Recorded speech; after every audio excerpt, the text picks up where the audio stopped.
Hi friends, मेरे dazzle classes में आप लोग का बहुत बहुत स्वागत करता हूं। तो ये मुग़ल काल का ये हमारा चौथा पार्ट है। बाकी 3 पार्ट डल चुका है, नहीं देखोगे तो जाके देख सकते हैं। सारे क्वेश्चन इंपॉर्टेंट है आपके आने वाले एग्जाम के लिए, चाहे एसएससी, रेलवे, यूपीएससी, पीएससी, चाहे कोई भी एग्जाम दे रहो, चाहे स्टेट का हो, चाहे सेंट्रल गवर्नमेंट के एग्जाम हो। सभी एग्जाम के लिए जो हिस्ट्री क्वेश्चन बहुत ही ज़्यादा इंपॉर्टेंट है। तो यहाँ पर हम मुग़ल काल का यहाँ पे कन कर रहे हैं। जो क्वेश्चन है इम्पोर्टेंट है, सभी एग्ज़ाम के लिए इम्पोर्टेंट है, चाहे कोई भी एग्ज़ाम दिला रहे होंगे। तो स्टार्ट करते हैं आज के सेशन। अगर आप चैनल में नए होंगे तो चैनल को सब्सक्राइब करके रख लीजिएगा ताकि आप तक नोटिफिकेशन पहुंच जाए। मैं रोज़ डेली बेस पे करंट अफेयर भी पढ़ाता हूं। रात को मैं छत्तीसगढ़ के या आपके जो क्वेश्चन इंपॉर्टेंट बन सके उसको भी कवर करता हूं। रात को 9 बजे क्लास लेता हूं। तो स्टार्ट करते हैं आज के सेशन। तो हमारा 84 क्वेश्चन 83 तक थर्ड पार्ट में कवर किए थे। 84 क्वेश्चन है। तो जजिया कर को किसने समाप्त किया था? तो मोस्ट इंपॉर्टेंट क्वेश्चन है आपके एसएससी कई ठो एग्जाम में इस क्वेश्चन को पूछा गया है। तो जहांगीर ने, अकबर ने, हुमायूं ने या औरंगजेब ने? तो इसका सही ऑप्शन हो जाए अकबर। याद रखिएगा। तो जजिया कर किसने समाप्त किया था? तो आपके अकबर ने समाप्त किया था। तो मोस्ट इंपॉर्टेंट क्वेश्चन है, तो इसका बी ऑप्शन सही हो जाएगा। अगला क्वेश्चन है, निम्नलिखित कौन से युग्म सही नहीं है? तो अबुल फजल मुख्य सलाहकार था, ये आपका सही है। बीरबल वित्त मंत्री था। फैजी एक कवि था, या डी है? सभी सही हैं। तो इसका बी ऑप्शन सही है। सुमेलित नहीं, बीरबल वित्त मंत्री नहीं था। इसका बी ऑप्शन, यहाँ पर सुमेलित नहीं पूछा गया, तो इसका बी ऑप्शन सही हो जाएगा। अगला क्वेश्चन देखते हैं यहाँ पे, हल्दीघाटी के युद्ध किन दो सेनाओं के बीच लड़ा गया था? तो इसका डी ऑप्शन सही हो जाएगा। अकबर तथा महाराणा प्रताप, इन दोनों के बीच हल्दीघाटी के युद्ध इन दोनों सेनाओं के बीच लड़ा गया था। तो इसका डी ऑप्शन याद रखिए। SICSF और आपके CF SSC, अगर बहुत सारे एग्जाम में इस क्वेश्चन को पूछा गया है। तो हल्दीघाटी के युद्ध दो सेनाओं के बीच लड़ा गया था, अकबर और महाराणा प्रताप के बीच। तो इसका डी ऑप्शन सही हो जाएगा। अगला क्वेश्चन देखते हैं, टोडरमल किस मुगल शासक का प्रसिद्ध राजस्व मंत्री था? तो आपके शाहजहां, अकबर, बहादुर शाह जफर, औरंग। तो इसका सही ऑप्शन हो जाएगा बी, अकबर। याद रखिए। तो जो आपका जो टोडरमल था, ये आपके अकबर जो मुगल शासक है, जो कि इसके प्रसिद्ध राजस्व मंत्री थे अकबर के, टोडरमल। याद रखिएगा। तो अकबर के प्रसिद्ध राजस्व मंत्री आपका टोडरमल था। तो इसका सही ऑप्शन हो जाएगा बी ऑप्शन, अकबर। याद रखिएगा। अगला क्वेश्चन देखते हैं, हुमायूं ने अपनी सत्ता को पुनः प्राप्त करने के लिए किस सूरी राजा को हराया था? तो आपके महमूद सूरी ने, सिकंदर सूरी को, या शेर शाह सूरी को, या बहलोल सूरी को? तो इसका सही ऑप्शन हो जाएगा सिकंदर सूरी। याद रखिए। तो हुमायूं ने अपनी सत्ता को जो कि पुनः प्राप्त करने के लिए यहाँ पे वो सिकंदर सूरी को, इस राजा को उन्होंने हराया था सत्ता वापस लाने के लिए हुमायूं ने। तो इसका बी ऑप्शन याद रखिए। SSC CGL में आया हुआ क्वेश्चन है। अगला क्वेश्चन देखते हैं, मुगल काल में किया गया नाम से जाना जाता है? तो यहाँ पे आप, तो मुगल काल में किस नाम से इसको जाना जाता था? तो रजन नामा। याद रखिए। इसका बी ऑप्शन। अगला क्वेश्चन देखते हैं, अकबर के समय मुगल साम्राज्य की पश्चिमोत्तर सीमा कौन सी थी? तो पंजाब, काबुल, हिंदुकुश, या आपका सिंध? तो इसका सही ऑप्शन हो जाएगा हिंदुकुश। याद रखिए। अकबर के समय मुगल साम्राज्य के जो पश्चिम के भाग का जो सीमा है, इसको हिंदुकुश के नाम से इसको जाना जाता है। CHSL में आया क्वेश्चन है, तो इसका सी ऑप्शन सही हो जाएगा। अगला क्वेश्चन देखते हैं, मुगल जो जागीर तकनीकी रूप से निम्नलिखित क्या थी? जागीर जो मुगल काल में जागीर जो तकनीकी रूप से उस समय इसको क्या नाम से जाना जाता था? तो एक किराया मुक्त भूमि था, या किसी अधिकारी के लिए भू राजस्व का समुन्देशन था, या जमींदारी संपत्ति, या डी किसी मनसबदार को समुन्देशित नगद वेतन था? तो इसका सही ऑप्शन हो जाएगा बी ऑप्शन, किसी अधिकारी के लिए भू राजस्व का समान उद्देश्य था आपका जागीर। तो इसका बी ऑप्शन याद रखिएगा, मुगल काल से संबंधित है जागीर। अगला क्वेश्चन देखते हैं, मुगल काल का पहला भारतीय हिंदू विद्वान कौन था? तो आपके मलिक मोहम्मद जायसी, मुल्लावाजी, आपका अब्दुल रहीम चांद बरदाई। इसका सही ऑप्शन हो जाएगा मलिक मोहम्मद जायसी। यह मुगल काल का पहला भारतीय हिंदू विद्वान था। तो मोस्ट इंपोर्टेंट क्वेश्चन है, मलिक मोहम्मद जायसी। याद रखिएगा। तो मुगल काल का पहला भारतीय हिंदू विद्वान है। तो इसका ए ऑप्शन मलिक मोहम्मद जायसी सही आंसर हो जाएगा। अगला क्वेश्चन देखते हैं, मोस्ट इंपोर्टेंट क्वेश्चन है, मुगल सम्राटों का जो मीर बख्शी किस विभाग की अध्यक्षता संभालता था या करता था? तो आपके गुप्त जो उनका वो गुप्त जो संरचना होता है, गुप्त संगठन, या आपके सेना संगठन, या विदेशी मामले, या वित्त विभाग का? तो इसका सही ऑप्शन हो जाएगा सेना संगठन। तो सेना विभाग या संगठन का जो मीर बख्शी था, इनके द्वारा इस विभाग की अध्यक्षता करता था मुगल सम्राटों को। तो इसका 93 का सेना संगठन सही आंसर बी ऑप्शन हो जाएगा। अगला क्वेश्चन देखते हैं, मुगल काल की राजभाषा क्या थी? तो याद रखिए क्वेश्चन इंपॉर्टेंट है। तो उर्दू, अरबी, हिंदी या फारसी? तो इसका सही ऑप्शन हो जाएगा फारसी, याद रखिएगा। तो मुगल काल की जो राजभाषा आपके फारसी भाषा उन लोग उपयोग करते थे मुगल काल में। तो इसका 94 का डी सही आंसर हो जाएगा। अगला क्वेश्चन देखते हैं, भाषा कौन सी है जिसे मध्य युग के दौरान शिविर भाषा कहा जाता था? तो संस्कृत, हिंदी, पाली या उर्दू? तो इसका सही ऑप्शन हो जाएगा सी पाली, याद रखिए। तो इस जो पाली भाषा है जिसे मध्य युग के दौरान शिविर भाषा, इसको पाली भाषा को कहा जाता था मध्य युग में। तो इसका सी ऑप्शन सही हो जाएगा। अगला क्वेश्चन देखते हैं, निम्नलिखित किसका अपने समकालीन जो मुगल बादशाह के साथ जो कि मिलान गलत हुआ है?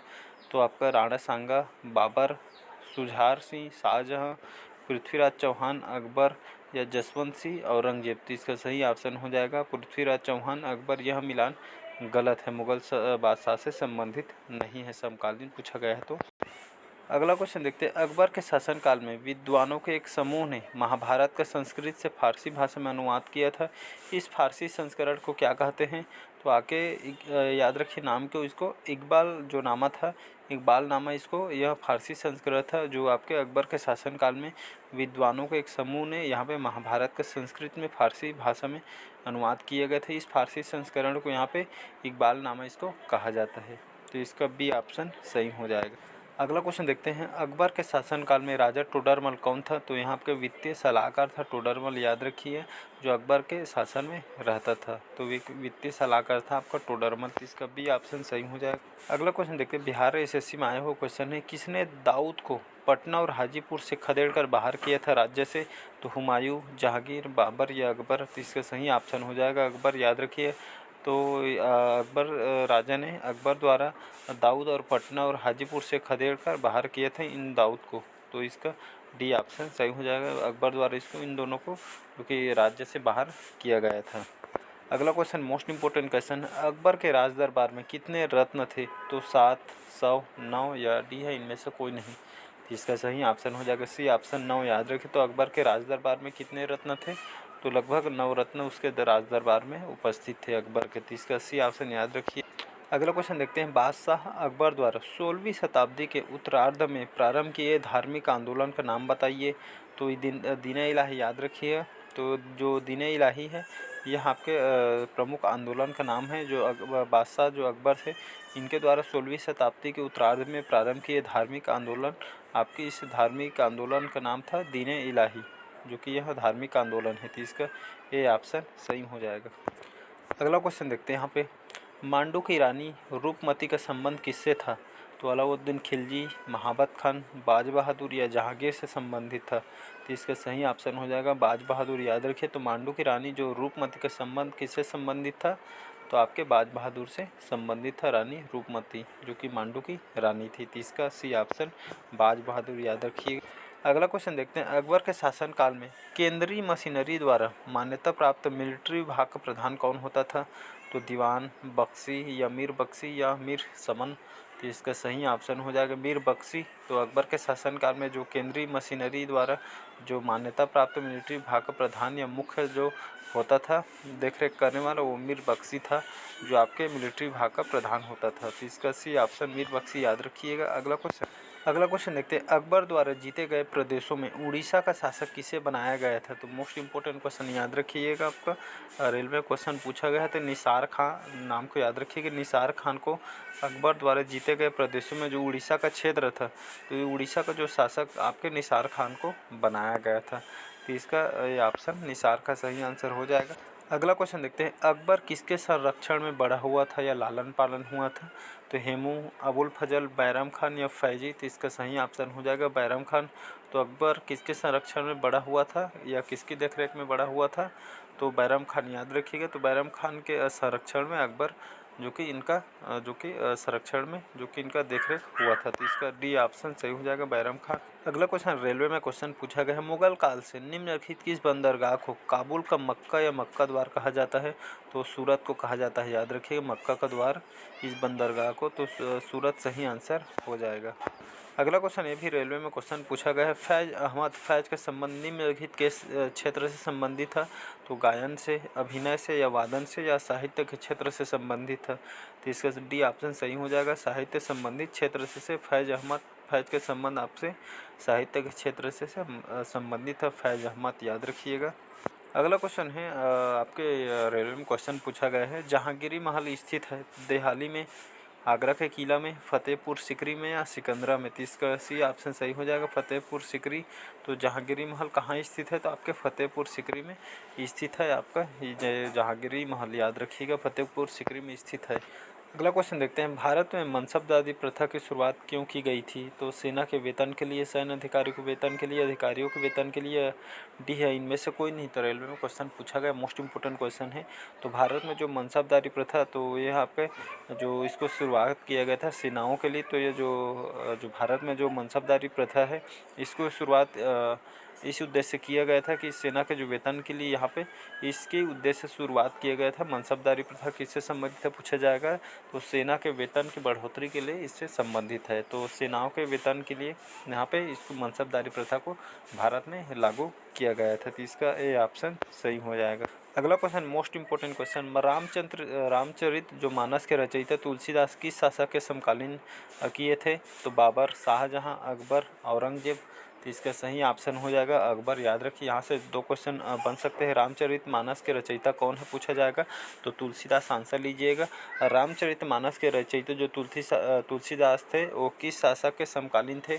तो आपके अकबर के समकालीन थे। याद रखिए, यहाँ से 2 क्वेश्चन बन सकते हैं, इंपॉर्टेंट है जो आप। अगला क्वेश्चन देखते हैं यहाँ पे, मुगल काल में जजमानी प्रथा क्या थी? तो जजमानी प्रथा आपके मुगल काल से संबंधित है। यह जो प्रथा है, इसका बी ऑप्शन याद रखिएगा। यह एक पारंपरिक या पारस्परिक जो कि व्यवस्था थी, जो ग्रामीण भारत में किसानों तथा अन्य व्यावसायिक वर्गों के मध्य विद्यमान था। यह आपके किसानों और आपके भारत के जो व्यावसायिक वर्गों के मध्य विद्यमान था आपका जजमानी प्रथा। तो इसका बी ऑप्शन सही हो जाएगा।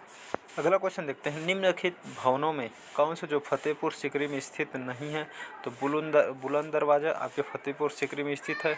नगीना मस्जिद, इसको देखते हैं। सलाहकार और रक्षक, इसका बी ऑप्शन आपका जो कि यह फतेहपुर सीकरी में स्थित है नहीं। तो बुलंद दरवाज़ा, सलाहकार और रक्षक ये आपके फतेहपुर सीकरी से संबंधित है। बाकी आप नगीना मस्जिद ये आपके फतेहपुर सीकरी में स्थित नहीं है।